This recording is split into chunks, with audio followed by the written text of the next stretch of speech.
السلام علیکم ورحمۃ اللہ وبرکاتہ۔ بسم اللہ والحمدللہ والصلاۃ والسلام علی رسول اللہ وعلی آلہ وصحبہ ومن والاه اما بعد۔ اعوذ باللہ من الشیطان الرجیم، ان الدین عند اللہ الاسلام۔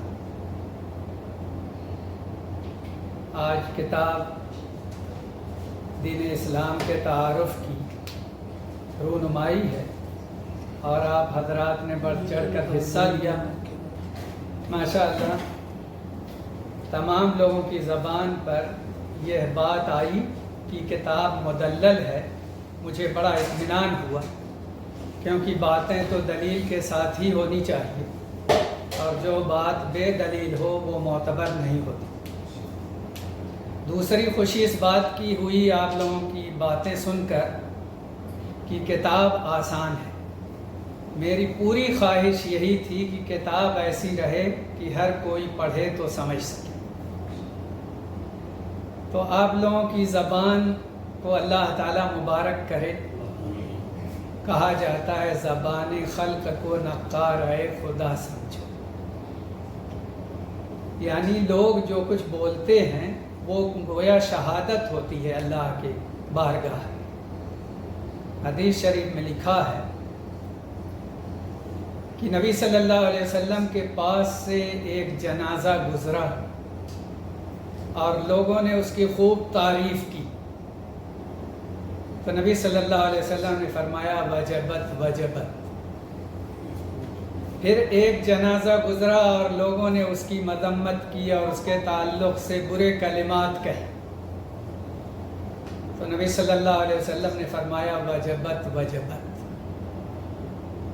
صحابہ نے بعد میں پوچھا کہ دونوں جنازوں کے بعد آپ نے یہی کہا وجبت وجبت، تو آپ نے فرمایا کہ جس جنازے کی اور اس شخص کی آپ لوگوں نے تعریف کی اس کے لیے جنت واجب ہو گئی، اور جس کی آپ سب نے مذمت کی اس کے لیے جہنم واجب ہو گئی۔ انتم شہداء اللہ فی الارض، تم لوگ زمین میں اللہ کے گواہ ہو۔ تو اس سے استدلال کر کے میں یہ کہہ سکتا ہوں کہ الحمدللہ میرا جو مقصد تھا کہ باتیں معتبر ہوں، آپ لوگوں نے اس کی تائید کر دی، اور میں یہ چاہتا تھا کہ زبان آسان سے آسان ہو کہ ہر کوئی سمجھ سکے، اس کو دشواری نہ ہو، وہ بھی آپ سب نے ذکر کیا۔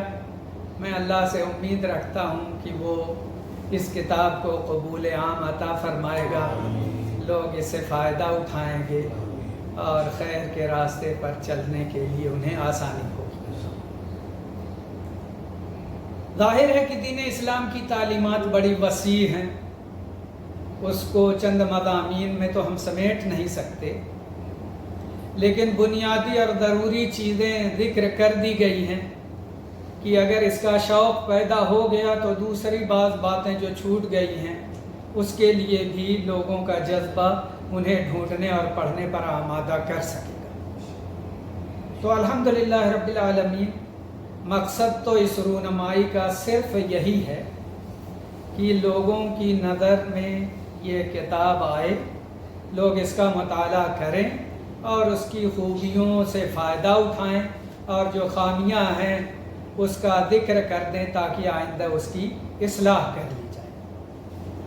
جب یہ بات سامنے آئی تو میں ذکر کر دوں کہ صفحہ 95 پر ابو بکر رضی اللہ عنہ کا نام آیا اور اس کے بعد صلی اللہ علیہ وسلم لکھا گیا ہے۔ تو سب سے پہلے تو ہمارے گھر ہی سے اطلاع آ گئی تھی کہ یہ ہم لوگ پڑھ رہے تھے، اور ابو بکر رضی اللہ عنہ کے نام کے بعد صلی اللہ علیہ وسلم لکھ گیا ہے۔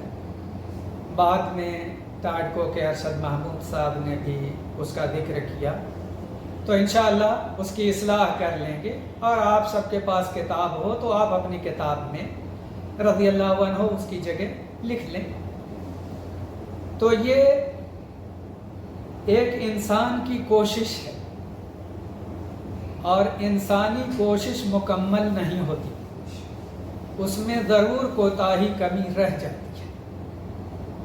اگر بالکل پاک و صاف رہے اور کوئی کوتاہی کمی نہ رہے تو یہ مشکل بات ہوگی کہ یہ کیسے ممکن ہے کہ اتنی بڑی کتاب ہونے کے بعد بھی کہیں کچھ چھوٹا نہیں، کوئی غلطی باقی نہیں، تو وہ رہے گی۔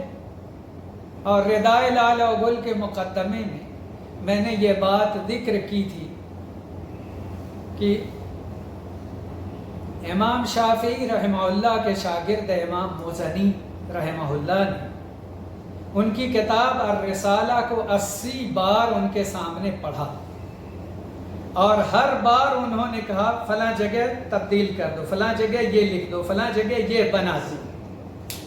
80 بار ان کو اس میں اپنی کتاب میں غلطی ملی، اور بالآخر امام شافعی نے کہا اللہ کو انکار ہے کہ کوئی کتاب صحیح ہو سوائے اس کی کتاب کے۔ تو یہی سچ ہے کہ وہاں کمی کوتاہی نہیں، اللہ کی کتاب مکمل ہے، باقی جتنی تالیفات و ترتیبات آئیں گی اس میں کہیں نہ کہیں کوتاہی رہ جائے گی، اور فرد بشر تو خطاؤں سے مبرہ نہیں ہے۔ تو الحمدللہ خطائیں کم ہوں اور ان کی اصلاح ممکن ہو تو یہ بڑی بہتر بات ہوگی۔ میں اللہ سے دعا کرتا ہوں کہ اس کتاب کو مفید بنائے، ہم سب کی مغفرت اور نجات کا سبب بنا دے، اور اللہ اپنی بارگاہ میں سے قبول فرمائے۔ وصلی اللہ وسلم علی نبینا محمد وعلی آلہ وصحبہ۔ کتاب کو ذرا دکھائیں۔